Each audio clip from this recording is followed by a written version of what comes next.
Prezados alunos, com prazer, aqui quem fala é o professor Vitor. Nós iremos iniciar nossa videoaula, Uso Racional dos Recursos Hídricos. Nessa aula nós iremos tratar sobre as diferentes modalidades do uso da água. Então, os usuários da água, eles podem utilizar esses recursos de diversas maneiras, porque a água ela é utilizada para várias atividades humanas. E esses usos eles podem ser divididos em dois tipos.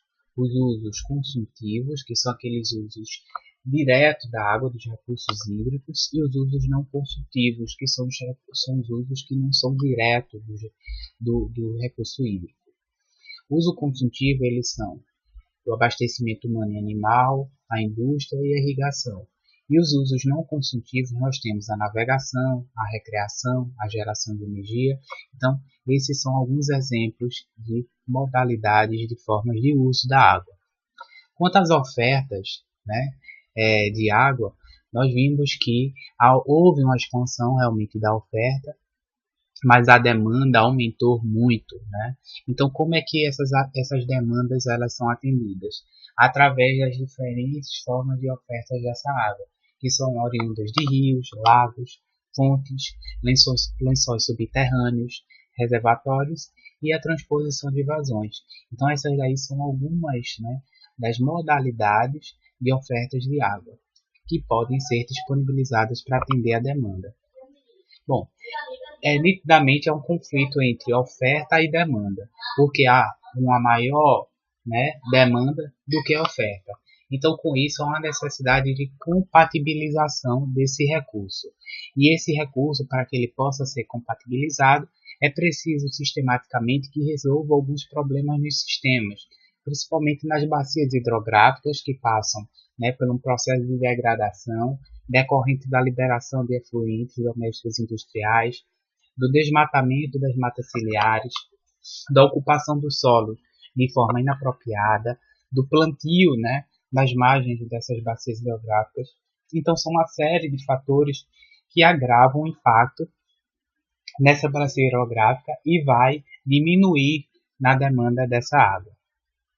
O abastecimento público é outro fator importante também, porque há um aumento na demanda, e esse abastecimento público, por ter uma série de problemas e deficiências, como a perda dessa água por processos de quebra de sistemas de distribuição por vazamentos, e isso também vem causando falhas e uma diminuição na oferta desse recurso. As edificações, as construções em geral das áreas urbanizadas também favorecem a diminuição da oferta, certo? E também na diminuição da qualidade dessa água, porque em uma área muito urbanizada, a liberação de efluentes nos corpos hídricos, diminuindo a qualidade desse corpo hídrico, isso vai justamente impactar direto. E como podemos resolver esses conflitos? Então é preciso que a gente perca aquela visão tradicional da água como recurso inesgotável, que vai ter para toda a vida, e passe a ter uma visão mais moderna, uma visão de gerenciamento desses recursos, passando a gerir melhor esses recursos hídricos. E como é que se dá a gestão de recursos hídricos? A partir da gestão da oferta e da gestão da demanda. E a partir desses dois mecanismos de gestão, nós vamos ter o uso racional da água. E como é que se dá o gerenciamento da demanda de água? Então, o gerenciamento da demanda de água consiste em medidas práticas ou incentivos que produzam o uso eficiente de água pela sociedade, através da redução do consumo final do usuário e modificação de hábitos de consumo, sem prejudicar os atributos de higiene e conforto nos sistemas originais, certo? E o que é ser racional? Segundo o Novo Aurélio, ele diz que racional é o que usa com a razão, o uso da razão, o que raciona, que se deduz pela razão, conforme a razão. Então, ser racional é utilizar o bom senso, o juízo, a prudência.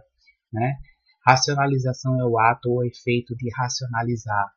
Racionalizar é tomar racional, tornar mais eficiente. Então, é isso que a gente busca no sistema de gestão da água, tornar mais eficiente esse gerenciamento para que não falte no futuro.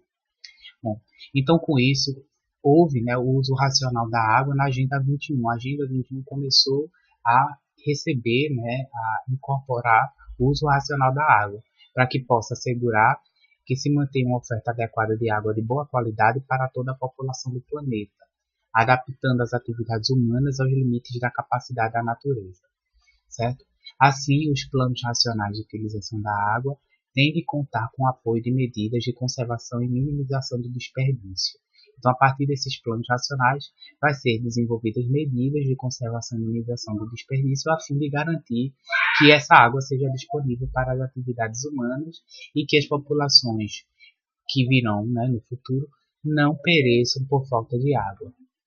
É preciso dedicar atenção especial aos efeitos crescentes da urbanização sobre a demanda e o consumo de água. Uma melhor gestão dos recursos hídricos urbanos inclui a eliminação de padrões insustentáveis, pode dar uma contribuição substancial à mitigação da pobreza e à melhoria da saúde e da qualidade de vida dos pobres das zonas urbanas e rurais. Então, a gestão dos recursos hídricos vai impactar diretamente na questão social da população, diminuindo a pobreza e melhorando a qualidade de vida por melhorar a saúde da população. Como que a gente pode induzir o uso racional da água? O que podemos fazer e quais medidas, né, propor implementar?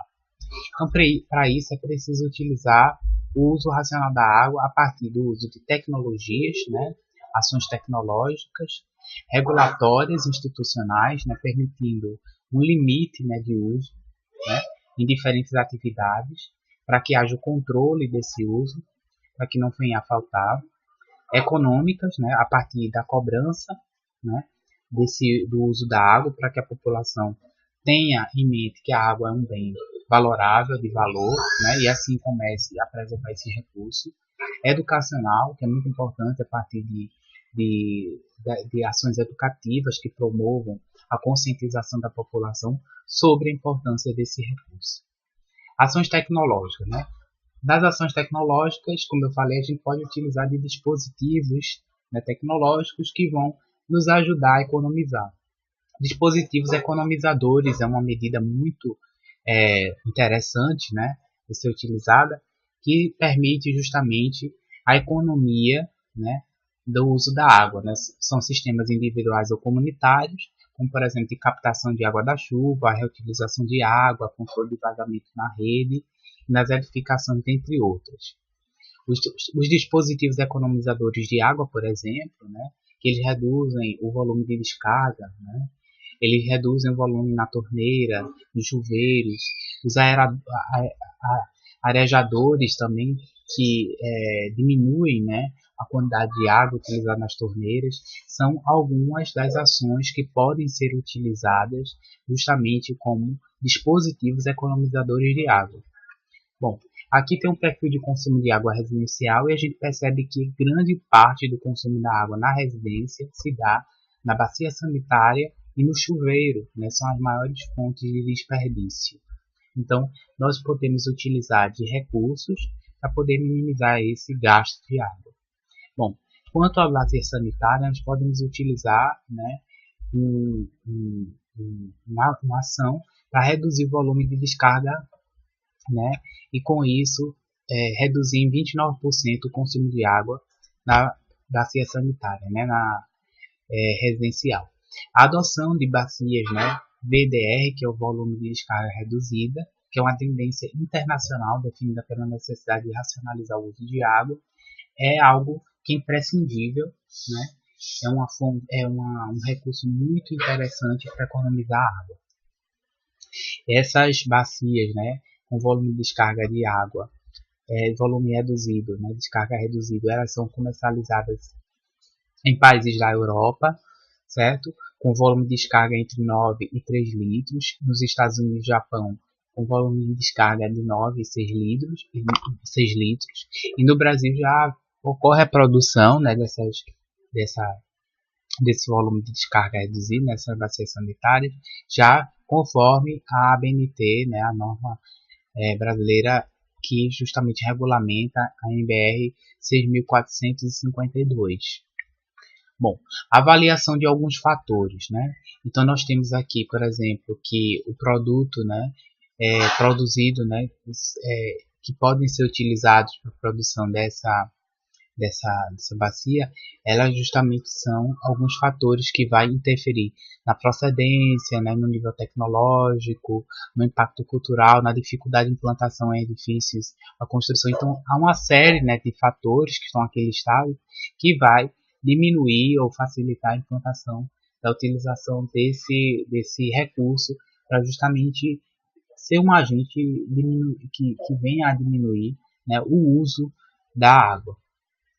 Outro dispositivo que é muito importante, é muito utilizado também para a redução do consumo de água são o arejador. Né? O arejador ele faz com que a água ele tenha uma redução da vazão, né? Diminui em torno de 50% e com isso há uma diminuição justamente no consumo de água. Há uma outra, né, um outro dispositivo que é a torneira com tempo de fluxo determinado, que é um dispositivo onde o usuário aperta e, num determinado tempo, ele fecha automaticamente.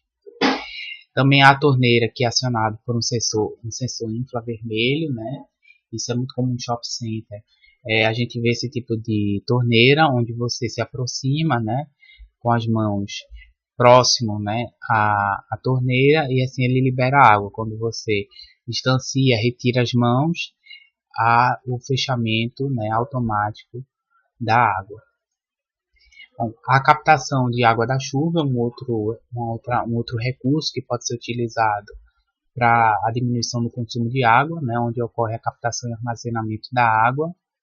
É uma técnica muito utilizada para coletar água por meio de calhas, né, dispositivos nos telhados e armazenamento em cisternas. As cisternas são elementos comuns, né, principalmente no meio rural nordestino, que serve para abastecimento, né, como reservatório de água. E isso promove o acesso a diversos níveis socioeconômicos da população, né, porque é um recurso barato, fácil de ser implantado e as pessoas podem utilizar justamente para armazenar água.